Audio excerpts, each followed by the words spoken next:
American dollars, all cash, of course. Half now, half upon completion. The Jackal.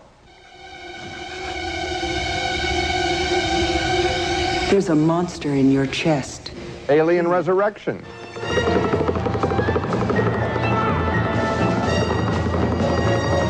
Flubber.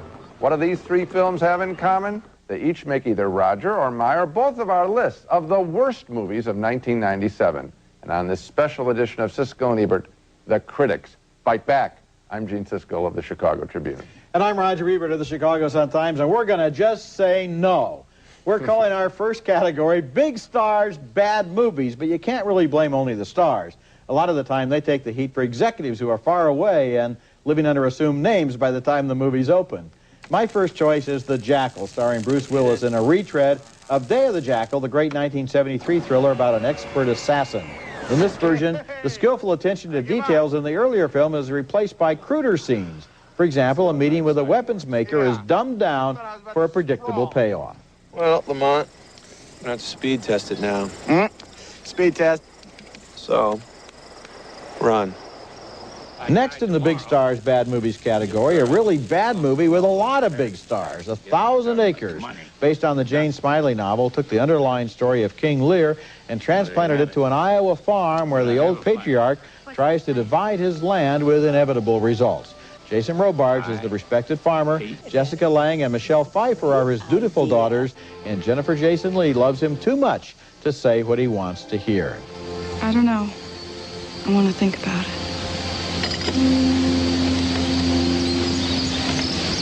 You don't want it, my girl. You're out.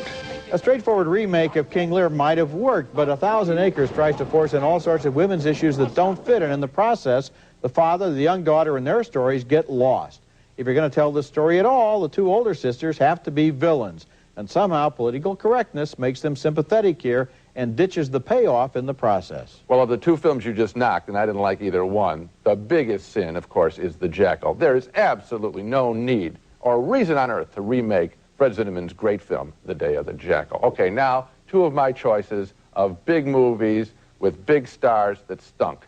And we'll start with Mad City, a major disappointment to me, especially with stars like Dustin Hoffman and John Travolta, who should have seen this project as having nothing original to say about the tabloidization of local and network TV news. If I put a camera on you right now and I interview you and you tell those people what's going on in your head, I think that they'll want to know. Don't you? No. Mad City was superficial and a waste of two very big talents. Okay, here's my next choice of big stars in bad movies. Bill Murray lets down his many fans, including me, with his absolutely lackluster performance in the utterly unfunny The Man Who Knew Too Little, a dimly plotted story of an annoying American, Murray, who comes to London and is set up with tickets to a performance art experience. He'll participate in a bit of theater where he gets the role of a hitman in a fictional caper. But the joke, and the only joke repeated constantly in this movie, is that Murray winds up in a real adventure going on where he is thought to be, through his actions, a real hitman. I've never seen a dead body before. I've seen lots of them, but this is... What are you doing? Well, you gotta check and see, just how dead they are. You can never be sure a guy could be able to catch this. And the same basic gag is repeated over and over in The Man Who Knew Too Little. He thinks it's all for fun, but it's for real. What a tired gag that becomes. Boy, it does become tired, and I became tired of it. I knew I was in trouble toward the end of the movie when I realized the funniest thing so far had been the title. You got that right. Okay, next category. Continuing our survey of the worst movies of '97, we're naming this category Call the Vet. Animals have a way of finding themselves in bad movies, almost inevitably sometimes it seems, and there were 4 doozies this year. My first choice is Wild America, a ludicrous adventure tale allegedly based on the true story of 3 teenage brothers who undertake a coming-of-age nature odyssey through the American West. How realistic is it? Consider these scenes. Cold-blooded snakes are warm enough to be a threat until the boys throw snow into their cave, which must have had central heating. But what about these bears who are still hibernating, even though the movie makes it clear it's August outside?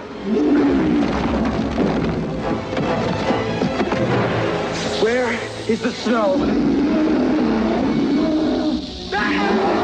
Any bear still hibernating in August is a dead bear. And the scene where the three kids outsmart the crocodiles is also pretty hard to believe. My second movie in the Call the Vet category had a fairly ungainly title. It was called Rudyard Kipling's The Second Jungle Book, Mowgli and Baloo. The movie's method was simple. It gave us a child actor who basically looked like he was caught in headlights and intercutting with animal footage that, for all we know, was shot miles away on other days or weeks or months or years.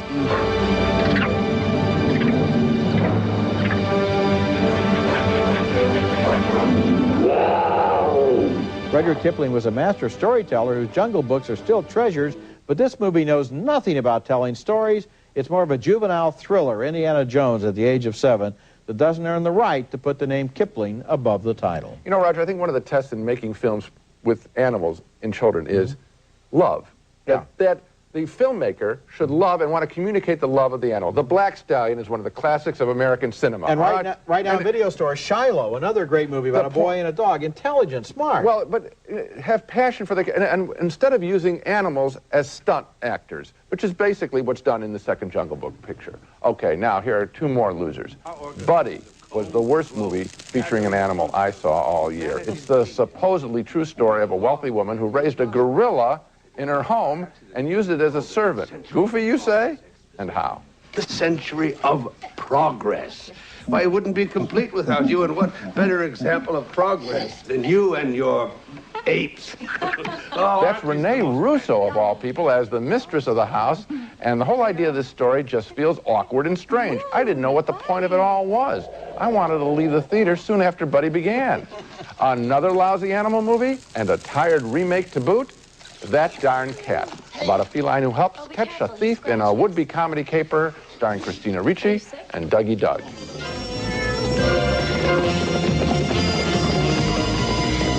Where's he going now? I don't know where he's going. I'm not an accomplice. The cat was boring. I mean, that's what I'm talking about. I don't want that cat. I don't like cats, but I don't want that cat for sure. And neither did any of the performers give off any sparks in a story that always seemed unfocused and desperate. The only reason for this remake is its familiar title and the ease of making a remake. That Darn Cat is very cynical movie making without any rhyme or reason other than financial interest. Yeah, it's pretty dumb. Actually, if I had to see one of those movies again, I'd rather see Buddy because it was bad in more interesting ways. Well, shockingly bad, yes. Okay, yes, which is... I understand the concept. Hold your attention. I agree with you. Okay, coming up later, good directors who have taken a bad turn. And next, romance movies where the thrill is really gone. Today must be my lucky day. Continuing now our inventory of the worst movies of 1997, not just bad pictures, but movies that crept off the screen and just slapped us around in our theater seats. We now come to the case of bad romantic films, a category we're calling The Thrill Is Gone.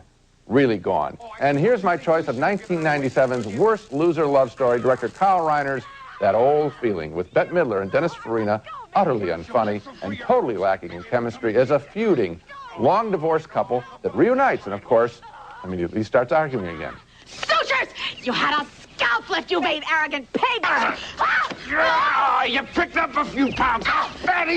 We don't take the insults or the kiss and makeup scenes that follow seriously. There is desperation in every overacted scene in That Old Feeling. Yeah, you're supposed to like two people who don't like each other, and then when they do like each other, you don't like them together either, so how can you win? Okay, my bad movie in the romantic category was a finalist for title of the worst movie of the year. It just got edged out by the one I'll reveal later. This is a would-be Cinderella story called BAPS, B-A-P-S, and that stands for Black American Princesses.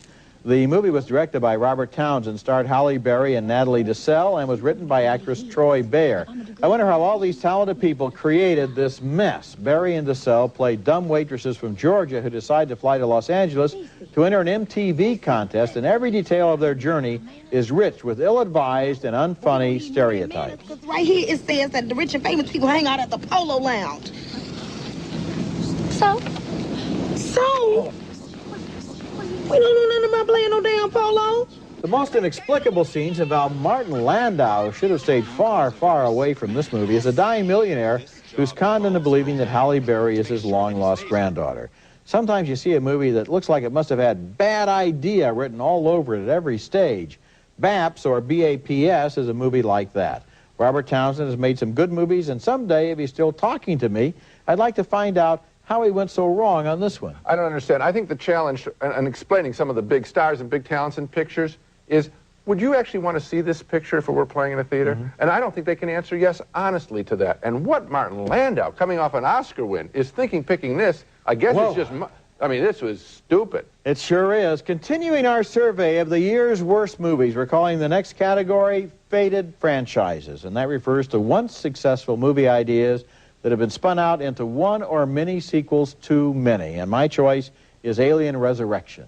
This one stars Sigourney Weaver once again as poor Ripley, who has spent centuries fighting the slimiest and most disgusting aliens in the universe. They've taken it out of you. Where is it? Is it on the ship? You mean my baby? The movie began with a promising premise. Ripley was cloned along with her memories so that a galactic government could harvest the alien baby in her womb. Something might have been done with that, but instead, Alien Resurrection became just a series of gruesome shock scenes where time after time, an alien leaps out and attacks and gets turned into a puddle of dead goo over and over again. It is slime, unending slime, and explosions, and totally boring. My choice of a faded franchise that should be retired is the Home Alone series. Home Alone 3 was pure torture without Macaulay Culkin, but with more thugs getting beamed by assorted brickbats by the new kid in the film, played like a standard movie mop top by Alex D. Linz, combating thieves who want to retrieve a top-secret military computer disk the boy unknowingly has possession of. Hi.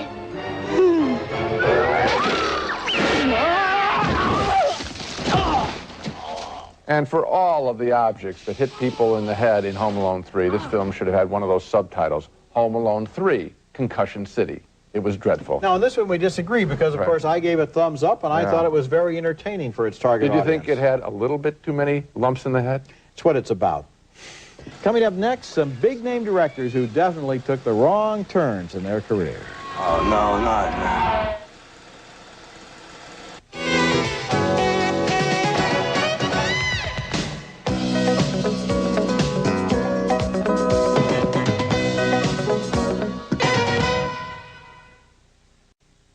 Continuing our annual survey of the year's worst movies, we arrive now at a category that gives us a heavy heart.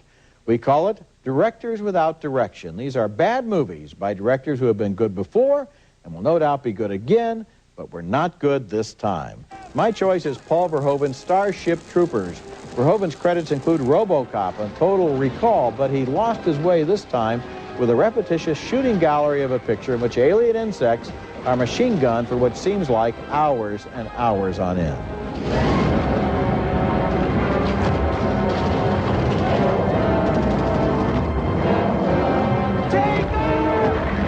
The early scenes in Starship Troopers show a sly wit and a nice satirical touch, but then the special effects take over the show and drag on so long we basically just want the movie to be over. Don't shoot any more insects. There's a lesson here. The better special effects get to be, the more they require a firm directorial hand. You liked Home Alone 3, the one I knocked just a minute ago?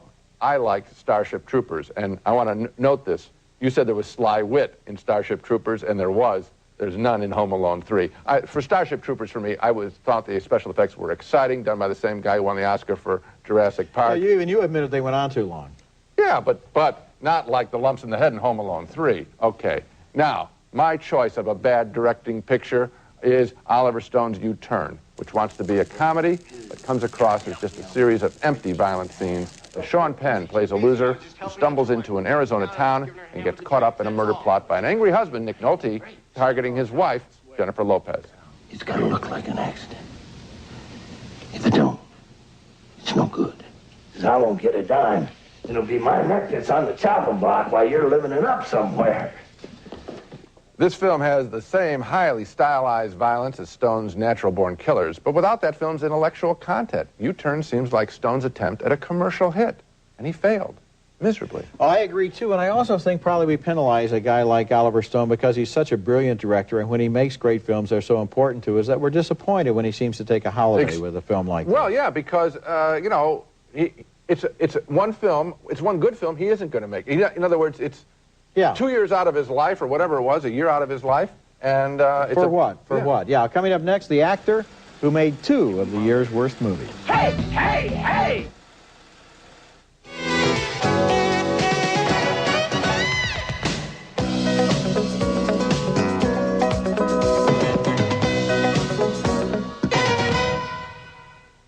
Continuing our review of the worst films of the year, it's now time to single out the one actor who starred in two of the year's worst movies.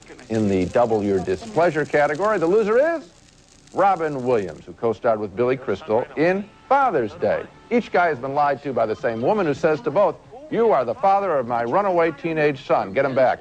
Here, Williams does his typical spritzing comic routine, imagining meeting the kid for the first time, in comic bits that might work in Aladdin as the genie, but don't allow Williams to get into a real character here. Yo, Scott.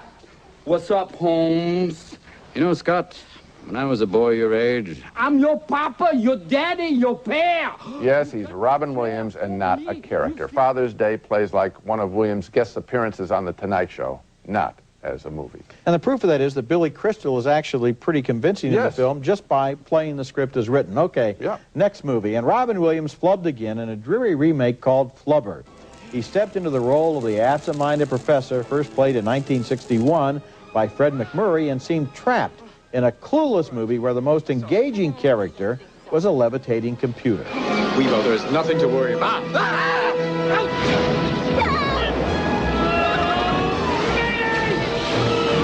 In the paper, I gave it 1 star, and I got an email from a guy who accused me of going soft and being too generous. Yet the movie made a fortune at the box office, and I guess that's a tribute to Robin Williams' drawing power as a star.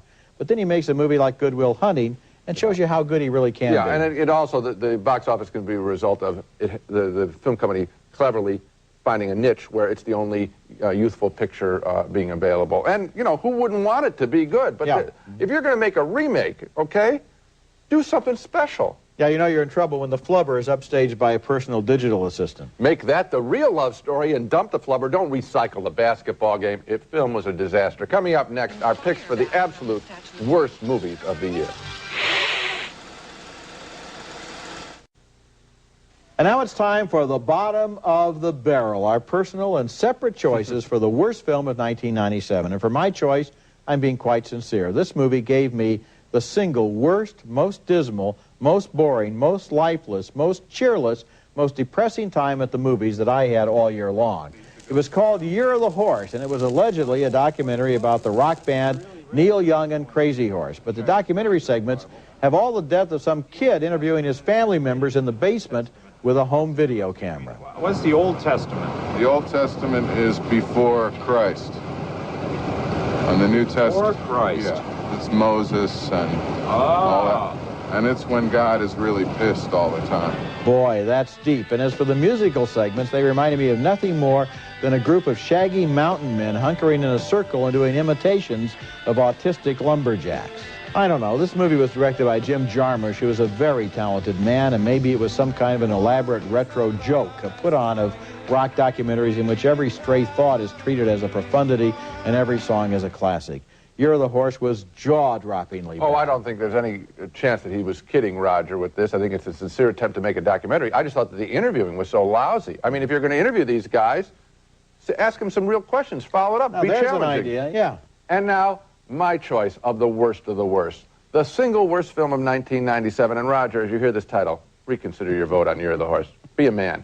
Jungle to Jungle, which sets a dubious achievement record by being a remake of a film that itself was a choice last year by Roger as the single worst film of 1996. That title, Little Indian, Big City. In Jungle to Jungle, the new film, New York workaholic commodities trader Tim Allen gets a shock when he visits his ex-wife in the Amazon jungle and discovers he has a 13-year-old son. Bringing this fish out of water to New York results in a series of lame jokes. Is there anything special you like to eat? Lizard guts. Lizard guts? Yes, but very lean. Great earrings. Honey! The kid, played unctuously by Sam Huntington, is such a complete bore that you wish he'd really go play in a dangerous neighborhood and get mugged. No. Oh, yes, I did. Sing this, as well as remembering the little, original, Little Indian, Big City, a surprise French hit. I'm even more impressed by the success of Crocodile Dundee, which is an example of how this formula story can be done very well. I've been reconsidering my vote, Gene, Yeah. and I really would rather see Jungle to Jungle again. No, you wouldn't. Than see Year of the Horse again. You're lying. Yes, I would. Yes, I would. Truth. I know what to Truth. get you for your birthday now. Truth. Okay, check out our website. The address is Siskel-Ebert.com. Next week we'll be back with reviews of new movies, including Fallen, starring Denzel Washington as a detective on the trail of a supernatural serial killer. And also, the Spice Girls make their big screen debut in Spice World. That's next week, and until then, the balcony is closed. New Jergens Skin Smoothing Lotion gently exfoliates dry, flaky skin. Jergens Skin Smoothing Lotion, because you have beautiful skin just waiting to be revealed. Carnation Instant Breakfast, packed with 21 essential vitamins and minerals. It's a healthy start to your day. Carnation Instant Breakfast from Nestle. Now on video. You have no idea what you're in for. Christopher Walken is back in the year's most suspenseful thriller, Prophecy 2. Rent it now. Around 3 o'clock every day, I get a little crazy. I have to have this sweet hit. Luckily, this new Healthy Choice pudding really does the trick. Chocolate, raspberry, French, vanilla. With Healthy Choice, you can eat what you like.